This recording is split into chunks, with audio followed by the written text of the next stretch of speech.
Hi guys, welcome to Malu girl talkies. അപ്പോൾ ഞാനിന്ന് നിങ്ങളുമായിട്ട് പങ്കുവെക്കാൻ പോകുന്നത് നിങ്ങൾ നോസ് പിയേഴ്സ് ചെയ്യാനായിട്ട് ഉദ്ദേശിക്കുന്നുണ്ടെങ്കിൽ how to take care of it എന്നുള്ളതാണ്. ഓൾറെഡി ഞാൻ 2 തവണ നോസ് പിയേഴ്സ് ചെയ്തിട്ടുണ്ട്. ആദ്യത്തെ തവണ ഫുൾ കോംപ്ലിക്കേഷൻസ് ആയിരുന്നു. And now I have recently pierced it. I think it's been 3 weeks and I have successfully healed my nose.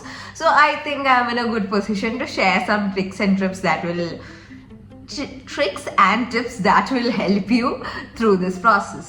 So let's get right into the video. അപ്പോൾ നമ്മുടെ ഫസ്റ്റത്തെ ചോദ്യം എന്ന് പറഞ്ഞാൽ എങ്ങനെയാണ് നമ്മൾ മൂക്ക് കുത്തുന്ന സ്ഥലം തീരുമാനിക്കുക എന്നുള്ളതാണ്. You can pierce your nose in the left side or right side. അതൊരു പേഴ്സണൽ ചോയ്സ് ആണ്. പക്ഷേ സാധാരണഗതിയിൽ നോർത്ത് ഇന്ത്യയിൽ പൊതുവെ എല്ലാവരും ലെഫ്റ്റ് സൈഡിലാണ് കുത്താറ്. And usually parts of Tamil Nadu, I think people choose right side. പക്ഷേ ഇതൊരു ടോട്ടലി ഒരു പേഴ്സണൽ പ്രിഫറൻസ് ആണ്. Which ever side you think is the best for you, go ahead. പക്ഷെ ആകെ ഒരു കാര്യം, നോസ് പിയേഴ്സ് ചെയ്യാനായിട്ട് പോകുന്നതിന് മുന്നേ, even if you are going to a doctor to get it pierced, or if you are going to a jewelry or for manual piercing, or if you are going for gun piercing, whatever it is, ആ കുത്താനുള്ള സ്ഥാനം വീട്ടിലിരുന്ന് സമാധാനമായിട്ട് കണ്ണാടിയിൽ നോക്കി അത് ഒന്ന് mark ചെയ്തിട്ട് പോവാ. കാരണം നമ്മൾ അവിടെ ചെല്ലുമ്പോൾ നമുക്ക് ഓബ്വിയസ്ലി ടെൻഷൻ ആയിരിക്കും, വേദന എടുക്കുമെന്നൊക്കെ ഉള്ള. പിന്നെ there will be family or friends or regular customers who are waiting there. അപ്പോൾ നമ്മൾ ആ തട്ടാനെ കൊണ്ട് അവിടെ വെച്ച് ഈ ഒരു ഡോട്ട് ഇടിച്ചിട്ട് കുത്താൻ നേരത്ത് സ്ഥാനം മാറിപ്പോവാനോ അല്ലെങ്കിൽ നമുക്കിഷ്ടമില്ലാത്ത ഒരു സ്ഥലത്ത് കുത്തു കിട്ടാനൊക്കെ സാധ്യതയുണ്ട്. സോ ബെറ്റർ വീട്ടിലിരുന്ന് തന്നെ അവിടെ മാർക്ക് ചെയ്യുക. മേ ബി ഒരു പൊട്ടെടുത്ത് വെച്ച് നോക്കുക, see if it suits you and then go and get it pierced. ഇനി രണ്ടാമത്തെ കാര്യം എന്താന്ന് പറഞ്ഞാൽ, ഇതവിടെ പിയേഴ്സ് ചെയ്യുന്ന ആളുകൾ എന്നോട് പറഞ്ഞതാണ്, നമ്മളൊരു നോസ് പിൻ സെലക്ട് ചെയ്യുമ്പോൾ അത്യാവശ്യം വലിപ്പമുള്ള കാമ്പിന്, അതായത് അതിൻ്റെ ആ സ്റ്റെമ്മിന് കുറച്ച് നീളവും സ്റ്റാൻഡേർഡ് വലിപ്പവും ഉള്ള ഒരു നോസ് പിൻ എടുക്കുക. അതാവുമ്പോൾ അവർക്ക് പിയേഴ്സ് ചെയ്യാനും എളുപ്പമായിരിക്കും, ഹീൽ ചെയ്യാനും എളുപ്പമായിരിക്കും. ഈ ഹീൽ ചെയ്യുന്ന ഒരു പീരീഡ്, അതായത് പിയേഴ്സ് ചെയ്ത് ഹീൽ ചെയ്യുന്ന on average let's take it's 1 month. അപ്പോൾ ദയവേത് നോസ് പിൻ മാറ്റരുത്. എനിക്കറിയാം ഭയങ്കര എക്സൈറ്റ്മെന്റ് ആയിരിക്കും. ഞാൻ ആദ്യം നോസ് പിൻ പിയേഴ്സ് ചെയ്തപ്പോഴും എനിക്ക് ഭയങ്കര എക്സൈറ്റ്മെന്റ് ആയിരുന്നു. അപ്പം ഞാൻ within 1 week or 2 weeks I changed it like twice.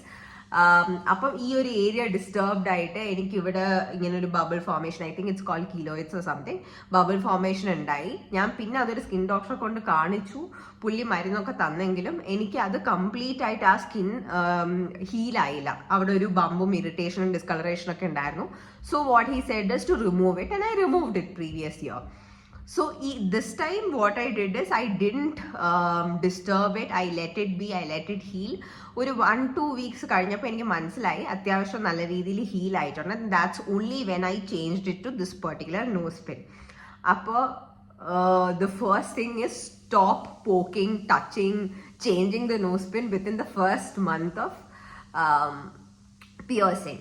Like if you are confident that it's completely healed, only then go ahead and change it. അപ്പോൾ ഞാൻ പറഞ്ഞില്ലേ, അത്യാവശ്യം നീളവും വലിപ്പവും ഉള്ള ഒരു നോസ് പിൻ ആയിരിക്കണം. ഇതാണ് ഞാൻ ആദ്യം പിയേഴ്സ് ചെയ്തിട്ടുള്ള നോസ് പിൻ എന്ന് പറയുന്നത്. ഇനി the one and only don't that I know of so far is ഒത്തിരി ചെറിയ നോസ് പിൻ ആദ്യം തന്നെ ഇടരുത്. May be once it's completely healed you can go ahead. പക്ഷെ ഇത് കണ്ടോ, ഞാൻ 1 cent ഒരു ചെറിയ നോസ് പിൻ വാങ്ങിച്ചതാണ്. ഇതിൻ്റെ കല്ലെന്ന് പറയുന്നത് it's just like a dot there. ഇത് സോ വാട്ട് ഹാപ്പൻസ് ഇസ് ഇത് ഇട്ട് കഴിയുമ്പോൾ നമ്മുടെ ഈ ഒരു എത്രയാണ് തിക്നെസ് ഉള്ളത് അത്രയും തിക്നെസ് ആണ് ഇതിൻ്റെ സ്റ്റെമ്മിനുള്ളത്. ഇതിൻ്റെ സ്റ്റെമ്മിന് സ്റ്റാൻഡേർഡ് സൈസിൻ്റെ തിക്നെസ് ഇല്ല, വളരെ ചെറുതാണ്. അപ്പോൾ ഇത് പഴുത്ത് പ്രശ്നങ്ങൾ ഉണ്ടാവാൻ സാധ്യതയുണ്ട്. So go for a standard normal nose pin.